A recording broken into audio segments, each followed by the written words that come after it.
Even if you can cut there, that little bit there and that there. There's a lot of good ones here.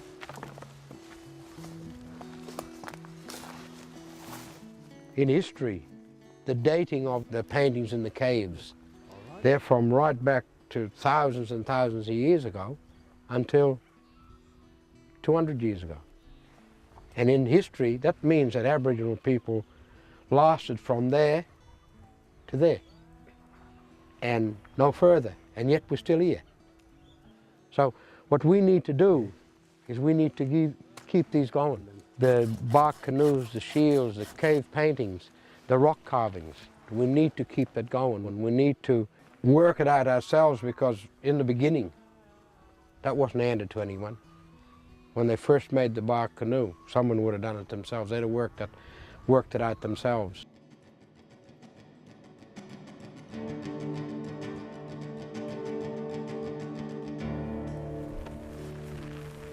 My two sons, Yeah. Katie, Hi. Katie. Joe, Joe. and Cyril. Sir. Well, I believe everybody has their culture. Unfortunately, ours was taken away. You know, lots of it was taken away a long time ago.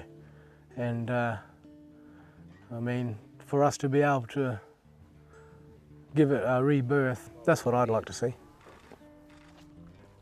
I've come down here to see this happening here with the canoe, the Yuki, and I thought it was really good to see it being done again. So, to my knowledge, it hasn't first one that's been done in over 100 years.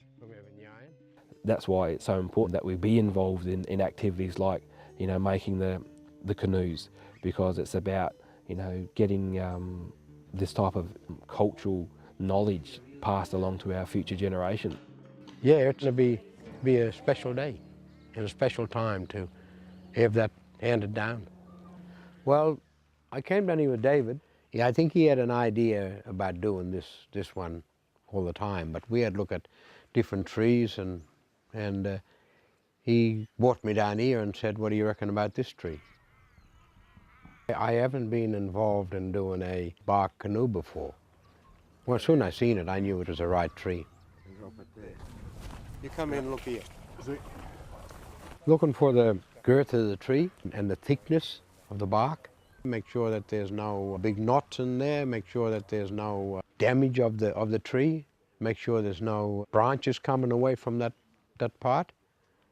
So that there's a nice smooth surface and their height. You don't want anything that's going to be too young where you'll kill the tree. And taking the bark off of this one won't harm it. Even if we had the rope tied to a ratchet that's above it, the strap. You have two ropes there, down to here with a hook on. And when it pops away, just loosen that ratchet off and it'll come down. At least it'll come down, it won't fall sideways. Yeah. I reckon it'll just pop away easy. That's why we've got to make sure we've got a hook on it or something, so it just don't pop away. So it doesn't come straight down. So, Mikey, tomorrow, I might get you to come out there with me. Yeah. You can do one side, we'll do the other. Yeah, it'd be deadly. Yeah. I want them to do it. Yeah, okay. Yeah. I want them to have a shot at it. Yeah, that'll be. But that knocking that in to different things, it just gets a bit hard. Something you miss and it jams. I've done that a lot. Yeah.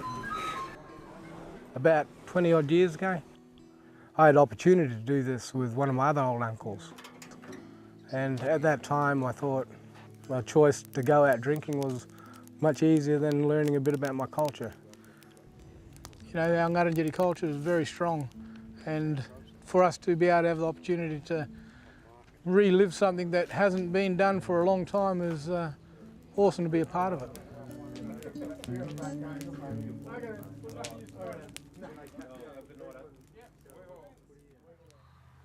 The trees are picked for how they are, but we also have to thank them for being a part of this teachings today.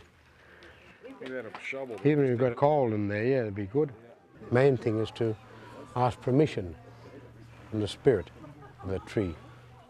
But also thank the ancestors of the tree, thank the spirit of the tree for allowing us to do this. Ngarrindjeri pakana motano, Ngarrindjeri pangari, Kuran bond, Walkandi, Rika, Ruma, Palka, Ngarrindjeri pakana motano, Kuran pangari, Ngarrindjeri pakana motano, Kuran pangari, Ngarrindjeri pakana motano, Kuran pangari, Ngarrindjeri pakana motano. And part of it was just to everyone that was here goes with the smoke, so that their ancestors are here to look after them. And we bring the ancestors from all directions. Not just our ancestors, but their ancestors are here too, to look after them, but also to help us understand what's going on here today. 200 to 500 years ago, we'd have been able to climb up there. You'd tie a rope around yourself and put little holes and little steps in there so they could stand on.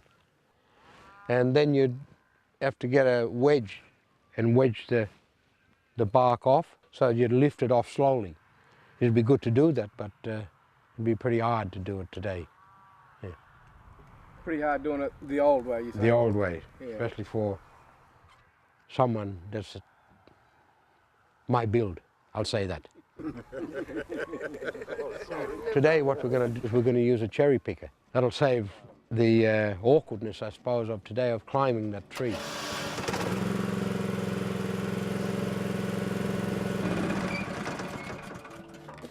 I tell you what, at the start it's a very, very small space for myself as a pretty hefty bloke, and my Uncle Moogy is a nice little chunky nugget too. This one here, plenty of room. Oh, that's better. At the start it's pretty rocky. Took a little bit to get used to the controls. And we can swing it around to bring it right onto here. This time of the year, the bark just pops off because of all the water around and all the moisture behind. Over the last few years that I've been taking the shields off, I worked it out myself how to do that. I looked at it how it was coming off, and to cut it in, I read how they drew the shape on the tree first, and the wedges lift that off slowly so you didn't split the bark, and it just popped away. Really, really easy. And I hope this comes away easy, but not too easy that we'll drop it.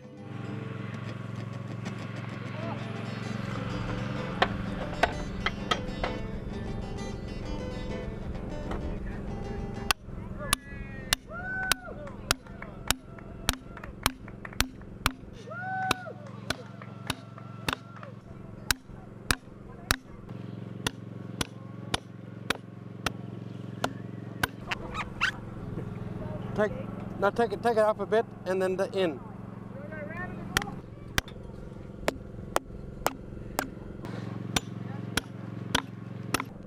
And it's good to see young fellas like Cyril being involved, to start it up again and bringing their kids, and same with Tim and bringing in his kids, my grandkids, and everybody getting involved and bringing the younger ones as well, show them that things are still happening within our culture.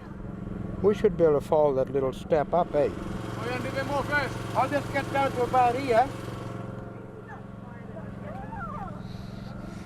You want me to muck over the nest if I get real close? Just if you get real close, yeah. Our culture, isn't in the past. It's living still. It's always changing. It's evolving, but it's still alive, and it's going to be alive into the future. You might be able to do it round there because you'd have longer reach than me. Yeah. So when you're getting in there, it's good to get that so that the whole thing hits flat. Right, yeah. Yeah. Otherwise it's still joined to the rest of the bark. You'll feel it hit the tree.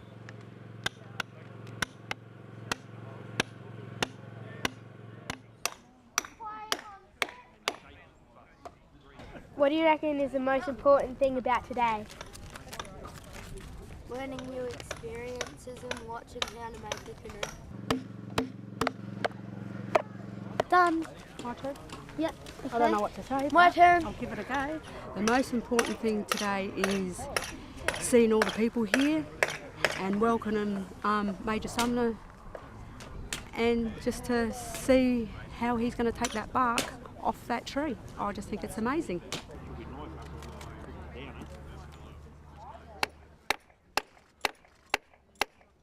Thinking on how, my ancestors done it years ago without a cherry picker would have been much, much harder than it was for us.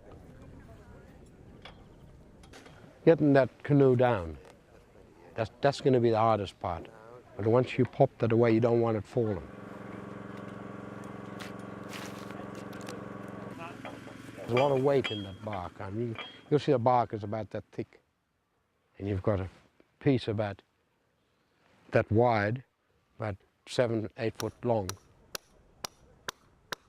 I was quite surprised how thick the bark was in the tree itself.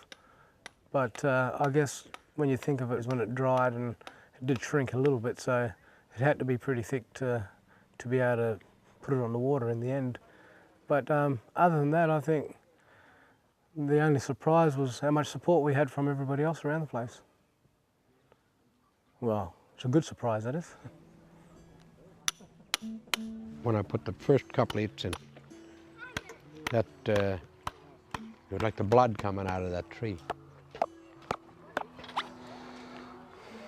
It felt like you was in a relationship. You was in a relationship with that tree. Your spirits were together. Could you just tap that, see how that is? See that? That's going right in. To be up there and with a lot of people watching you, it's not that I was nervous, it was that I had a lot of eyes on me. I was very self-conscious of not making a mistake.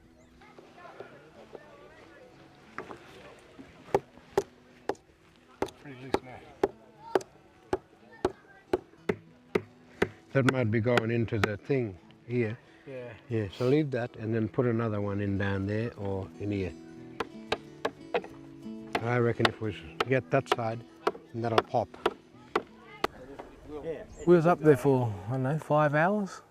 I think in that 5.5 hours we had that much determination to make sure we get it done. We had, I think it was a mouthful of water each, just to keep us going. But just being up there with the feeling of being nearly one with the tree. It'll pop directly.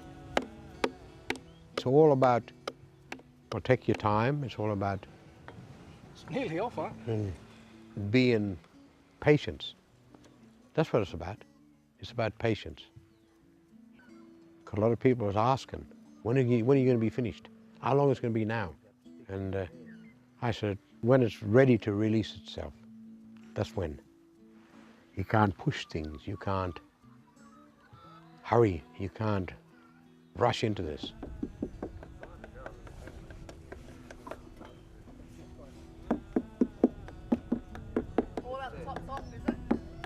So that's down here. See? That'll be right. Plenty of room there now. You just try that. It's still hard. There was a couple of little spots that were a bit sticky where the sap inside was holding it, but we could hear it. And every now and then we'd hear the little noise where it's releasing itself off the tree. And at one stage I done a couple of little taps and I looked at Uncle Moogy and I said, "Kungan," which means listen. And he heard the same thing I heard. It was like that little bit of a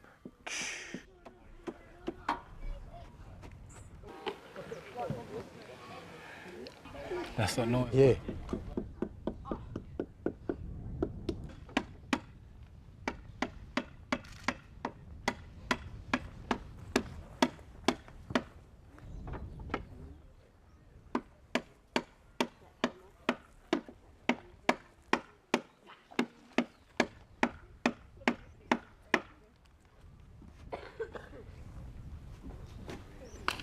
You want to tie a rope around it, Major? Up around that fork up there. If it just comes there, we'll let it slide down. All right, no worries. It should be all right. Yep.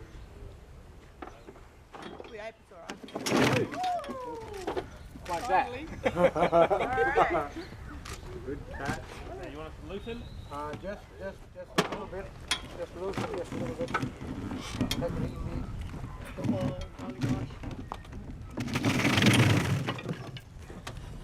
Okay, come on. I need some help.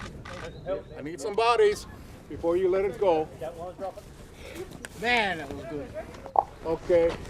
Slowly. Slowly. Slowly. Slowly. Slowly. Watch out. You want to pull it out so it doesn't escape here.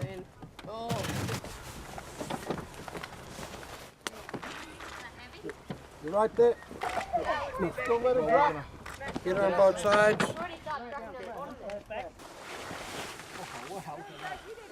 Look at that. Good on you, boys. What we have to do now is make sure we don't split it by taking it over. We'll just set ourselves down. It was good to show Cyril of how to do the wedges, how to mark the tree, how to cut the tree, cut the bark. It's a learning thing for him. He can hand that down as time goes on. You've done pretty good. Yeah. We done all right. First one. And David, just good looking tree now. Yeah. We done all right. It worked well. Yeah. He's been there, he's done it. The experience of doing that is when you're up there doing it. It's all right to sit down and look up there, but the experience is being up there. And that's what Cyril's got. He's had the experience of being up there and cutting it. Just that feeling of actually doing something that hasn't been done for 100+ years was one of the best feelings for a long time. See that light a bit in the middle there? Yeah. Is that where it was hanging on? Yeah. That was the sticky bit. That was where it was. That line, It was hanging on there. It's a long story. About 20 odd years ago, I had the opportunity to do this with one of my other old uncles. And at that time, being a young fella, I sort of took a different track, I guess. My choice to go out drinking was much easier than learning a bit about my culture. A couple of months after that, my old uncle, he died. So I didn't get that opportunity at all. But I'm just, grateful that it came back again. I'll get another shot at it. And it turned out bloody wonderful. It was awesome. Well, we'll wait for that to burn down and then put pegs around it and then put this on top of the pegs so that the fire will dry it out. Okay. Watch that bit of blind to lift it a little bit higher. An angle though, that's the only thing. Yep, put down. We'll just let that burn right down so there's a heat there and no fire. I think it burned down about 5 times today. Yeah.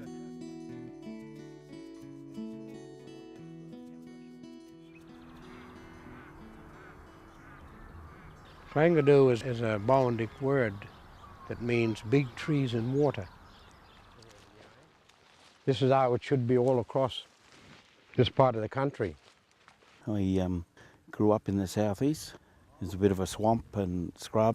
Probably 80% of our bush tucker, I suppose, growing up. Very rarely did we eat much from the shops. These are like supermarkets to us. Everything is here. We didn't have to go far. I've read accounts of some of the early people who colonised the southeast. They actually compared this part of South Australia to Kakadu with the amount of birds and water and species living in abundance. Yeah, the canoe was used for fishing, for travelling through the swamps, for going out spearing fish, going out setting the nets, collecting swan eggs when the swan started laying. We had that much water in the southeast. People used to row a boat from places like Ngarrindjeri through to Kingston. When I was 10 years old, I'd be wading waist deep in water. You could literally travel hundreds of kilometres through them waterways with them canoes, and that's why they were such a very important part of the life down here in the southeast. But the canoe was taken off the trees here around the Coorong, along the River Murray, right up into the Darling. I mean, there are different ways up in Victoria, because there was different trees there. The bark is different, so you had different ways of taking the bark off. The way you find red gums today are fairly similar to how they would have been historically. They're generally quite large trees that are sort of sparsely distributed. And because they're all over the country, it is considered that they're not under threat, but they are. The main variety down here is Eucalyptus camaldulensis. Camaldulensis generally occupy wet or riparian areas, so edges along rivers. The effect of the 24 or so drains that have been put through the southeast in the last 150 years, you can see how much water must have been drained both from the surface and from the underground water. It's like a desert really to what it used to be, you know. Yeah. Where we're standing now would have had water in it Yeah. right now. Cutting the bark off of this tree, that was a part of history. The second part of it now is to float it, is to put it in the water, is to test it out. Capturing that knowledge and being able to teach it and pass it on to our young ones is keeping that alive and keeping it here. It'll be good to use this canoe to go out around Clangadoo and collect a few eggs. When we're going to put it on the end, they're going to be Like that. out. And Yeah. So we just trim that down so that it's nearly flat, then we bind them, and then bind them so that the level was that there. The point, sharpen both of them, and then bind them. This is mainly used for pushing the canoe along. But if there was fish around, or anything that you wanted to eat, you can grab that too. Lift it right up over there. Not too close to that end? Yeah. Up too. There's going to be a lot of us who knows how to do it, so that it never get lost, never get left in the past. We need to bring all our cultural stuff with us into today, so that we're all practicing it. Because some of the things that we'll only use this on special occasions to float the canoe. We'll only use it for special occasions to throw the boomerang, special occasions to throw the spear. And I'm sure that it will float. I just hope that it's dry enough. The bark is not gonna break, and I don't want to go for a swim. all right, kids. I can't wait till the next time I get the opportunity to do it again. I won't be turning down no different roads next time. Muddy. The best part of this about doing the canoe and floating it and riding on it, it's about strengthening the culture, using culture as a healing tool, bringing the past into today, but also carrying it into the future. Guess what? Floats.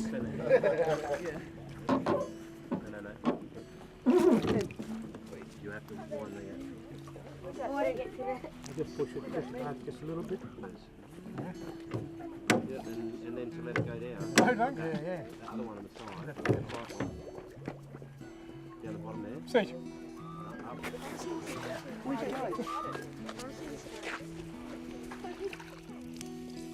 With the healing part of it, is to heal ourselves, heal the spirit. In the Ngarrindjeri called the Moogy. We have to heal that's inside of us. It's about strengthening people to look at their culture, to look at who they are, to strengthen them. It's about healing the spirit within all of us that live in this country today. Listen to your Moogy, your inside. If you got that feeling in your gut where it's like a butterfly feeling. If it feels like that where you think, I'd love to do that, but I don't know whether I should. You get that feeling inside of you, it means you should do it. Be involved. This is who we are. This is learn about us. Learn about our stories. Learn about the stories of the land that you live on. how this land was created, how it became, just why was these trees put here. And you can see that them trees were put here for a reason. They were put here for making bark canoes.